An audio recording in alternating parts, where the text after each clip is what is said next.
You throw over $1,000 a month into local wishing wells. Of course, you idiot, because I'm wishing for more money. This is the Keeping Your Money Show with Jamie Westenberger and Bart Steindler. All right, welcome back to the Keeping Your Money Show. Jamie Westenberger joined as always by Bart Steiner. If you're just tuning in, we are talking about these things that can kill your retirement. If you ever miss any part of the show, you can always find it on our website. Just go to keepingyourmoney.com, or of course find it on any of our podcast partners. Just search for the Keeping Your Money Show on your favorite podcast vehicle. This article I found, I thought it was kind of funny. And it's a little tongue-in-cheek, so, please don't send me an email at info@keepingyourmoney.com and tell me that, I'm not trying to upset you. But okay. I think a lot of times we, especially in today's day and age, we have a lot of reasons why things maybe don't go the way we think they should, right? Mm-hmm. And for whatever reason, in the last 10 to 20 years, it seems that reason is everyone else's fault. Right? We never really take personal responsibility anymore. I mean, like when the Lions get their you-know-what kicked by the Bears on Thanksgiving, it's not the Lions' fault. It was the Bears that did it to us. Well, that or, when your car breaks down, this stupid car, oh, you mean the one that you haven't had the oil changed in for 9 months? And we hear a lot about quote-unquote rich people, and the definition of rich really has changed over the years, of course. Mm-hmm. Growing up, the concept of being a millionaire was, wow, be a millionaire, Right. Now, if you retire with $1 million, you're going to draw probably between $40,000 and $50,000 a year in income. That's hardly rich, Yeah. But I think if we just put it in the context of why you're not as financially successful as you should be or you think you should be, right? Mm-hmm. And I think some of these are really good. And the first one, I'm going to ignore the last word because they say you're trusting the wrong investment pros. And I'm going to take the word pros off, and I'm going to say you're trusting the wrong people with your investments. Because a lot of times they're not pros, and that's the problem. Right. You're trusting the insurance agent who's never had a securities license in his life and has one product he can sell you to handle your retirement. Well, guess what? It's probably not going to turn out so well. Right. We see these with, we talked about in last week, these seminars that are going on at steakhouses and, steak and wine and, a really glitzy sales presentation. But at the end of the day, they're just trying to sell you an annuity. That's all they're doing. Mm-hmm.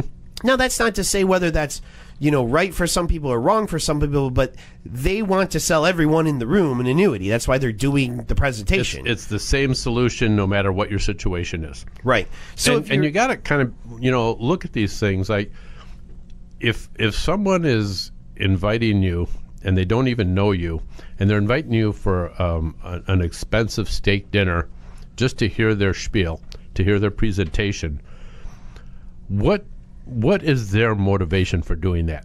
Do they have to justify that expense, okay? And when you're doing it, you're talking $100, $150 for every person that's sitting in there. Sure. Tens of thousands if you have a decent-sized room. Yeah, mm-hmm. Yeah. So they actually have to come out with quite a bit of revenue to be able to justify that expense. And then don't be surprised if you find yourself in some sort of high pressured situation.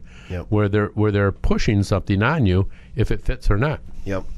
Another reason you might not be as financially off as you think, you may have an unknown attitude about wealth.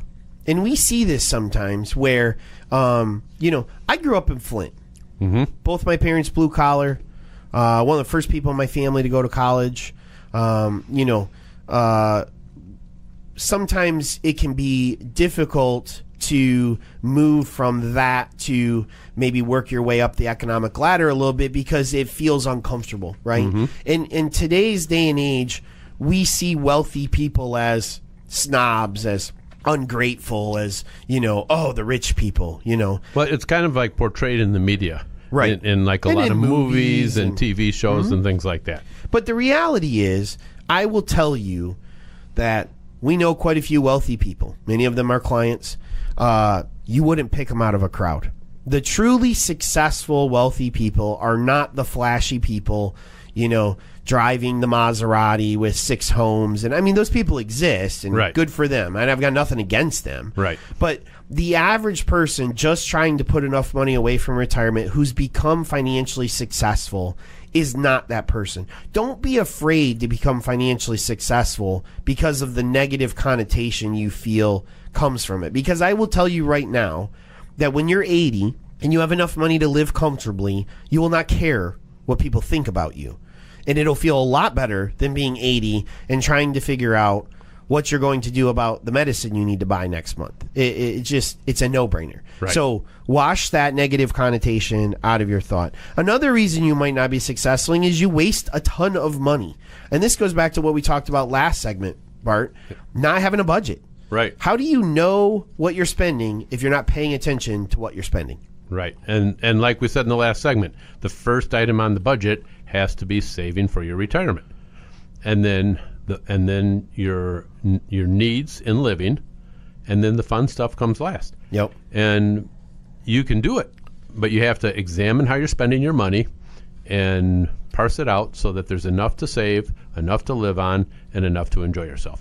And then I think two of the things they talk about kind of go together, and that is you have the wrong mindset and that you're a penny pincher. And you might think, well, penny pinchers, they have tons of money, but also penny pinchers have a tendency to miss out on opportunities because they concentrate on aspects of it that are not as important. Okay? I'll give you a perfect example. My mom used to love the idea that she would shop 3 grocery stores in town. And the reason she would do that is because each of them would have sales on other items the other one didn't. And she used to tell everybody about that, okay? But if you look at the the station wagon that she drove and the 12 miles to the gallon that it probably got, and all of the time she spent searching each ad and building each list and driving to each of these places, at the end of the day, I don't know that she ever even saved anything doing that. And if you spent those hours actually doing something else more productive, she probably would have been more financially successful than saving 47 cents by not going to Kroger and going to Meijer to buy her grapes. Yep. I mean, realistically.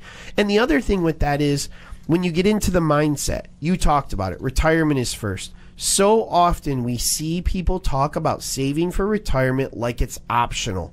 Well, I just don't have the money right now. Well, I'm trying to get going on that.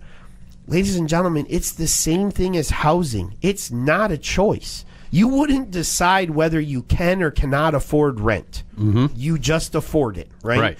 You don't decide whether you can or you cannot afford food. Now, and I'm not talking about, obviously, poor. If you're poor, right? But I'm talking about if you're comfortably in the middle class, which we see a lot of people come in and they say, I'd love to save for retirement, but I just don't quite have it in my budget. It's not optional. It's not optional. You have to change your mindset that it is now as important as any other expense you have, and definitely comes before fun. Yes. And I'm thinking of not a specific person, so it's a little bit of a combination, but you'll have people that come in and they have 3 cars, they have a camper, they have a boat, they have all of these toys in their life. Or they're constantly going out to the theater and to dinner and having Keeping up going with to the ball Joneses. games and having this great fun lifestyle, but there's nothing there for retirement. They can't figure out why there isn't. Yep. Well, make it a priority. Yep, absolutely.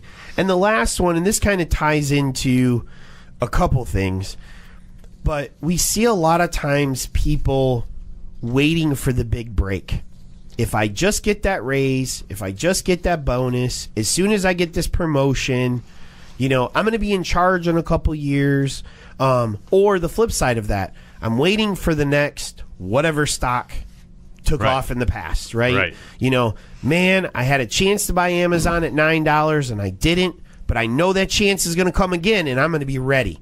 Well, how much money are you wasting in the meantime? Yeah. I mean, ball games are won with singles and doubles. The home run's really flashy, and boy, is it exciting to talk about it. But, there are many baseball teams that lead the league in home runs and do not lead the league in wins. And you need to be a singles and double hitter. That's all there is to it. So if you're waiting for your next break, you could be waiting all the way into retirement and never get that break. Right. So, all right, coming up, we are going to talk about Harry Markowitz, which we've talked about before. He's basically the father of modern portfolio theory, and he has an interesting portfolio lineup now, considering what his theory is based on. We'll talk about that next on the Keeping Your Money Show.